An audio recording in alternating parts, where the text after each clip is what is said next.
How to turn on or turn off data saver on Spotify. Hello guys, in today's video I'm going to show you how to turn on or turn off data saver on Spotify easy and fast. So first thing, go to Spotify.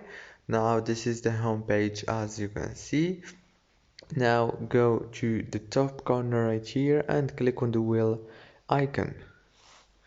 Now you will find the data saver option right here. You can turn on or turn it off as you want. If this video was helpful for you, please don't forget to like and subscribe, and thank you so much for watching this video until the end. See you in the next one.